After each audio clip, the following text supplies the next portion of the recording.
నెల్లూరు జిల్లా కావలి ఘనంగా జాతీయ రోడ్డు భద్రతా మహోత్సవాలు అవగాహన ర్యాలీ రోడ్డు భద్రతా నియమాలు పాటించాలని పిలుపుని ఇచ్చారు.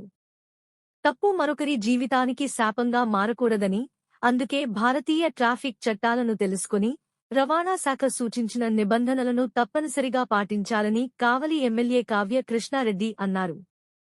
కావలి రవాణా శాఖ ఆధ్వర్యంలో 37వ జాతీయ రోడ్డు భద్రత మాసోత్సవాలను పురస్కరించుకుని శుక్రవారం కావలిలో అవగాహన ర్యాలీని నిర్వహించారు. ఉదయగిరి బ్రిడ్జ్ సెంటర్ నుంచి సెల్ఫీ పాయింట్ వరకు జరిగిన ఈ ర్యాలీని కావలి ఎమ్మెల్యే కావ్య కృష్ణారెడ్డి జెండా ఊపి ప్రారంభించారు.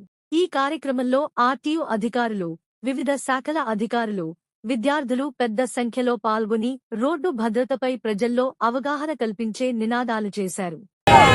ఇండియా యొక్క గౌరవాన్ని పెంచే విధంగా మనందరం కూడా ఉండాలని, మన ఇండియాని మనం ప్రేమించాలని, మన కావాలని మనం అభిమానించుకోవాలని, మన తల్లిదండ్రులను మనం ప్రేమించాలని విద్యార్థులందరికీ కూడా తెలియజేస్తూ ఈ రోజున జాతీయ భద్రతా మహోత్సవాల సందర్భంగా పిల్లలు పెద్దలు అందరికీ కూడా ఒక మంచి కాన్సెప్ట్ని నిర్వహిస్తున్నటువంటి రవాణా శాఖ వారిని అభినందిస్తూ,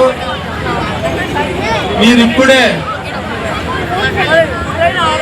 15-16 సంవత్సరాలు దాటి తొందరలో 18 సంవత్సరాలు నిండడానికి రాబోతున్నారు.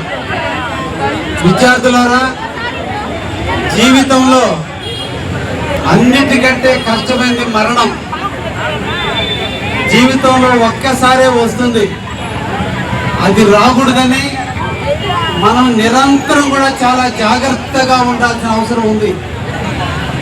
ఒకరి తప్పు ఇంకొంతమంది జీవితాలకి శాపం కాకూడదు. కాబట్టి భారతీయ చట్టాలను మనం తెలుసుకోవాలి. ట్రాన్స్పోర్ట్ అధికారులు చెప్పినటువంటి పరిమాణాలను మనం తెలుసుకోవాలి. ఇది మనకి కాదు, మన తల్లిదండ్రులకు కూడా తెలియజేసి, మీరందరూ చదువుకుంటున్నారు కాబట్టి, ఈరోజు మీరందరూ కూడా సాంకేతిక విద్యను కూడా తెలుసుకుంటున్నారు కాబట్టి, రోడ్డు మీద ప్రయాణించేటప్పుడు ఎలాంటి ప్రికాషన్స్ తీసుకుంటే మనం గమ్యానికి భద్రతగా చేరుతామనే విషయాన్ని మీరు అధ్యయనం చేసుకోవాలి. పాఠ్య పుస్తకాల్లో ఉండే పాఠాలే కాదు, జీవితంలో ఎదగడానికి, జీవితంలో పనిచేయడానికి మనం ప్రభుత్వాలు ఇచ్చిన నిబంధనలు కూడా మనం తెలుసుకోవాలి. మీరు తొందరలోనే 18 సంవత్సరాలు అడుగు పెడుతున్నారు అంటే మీరు అన్ని రకాల పని చేయడానికి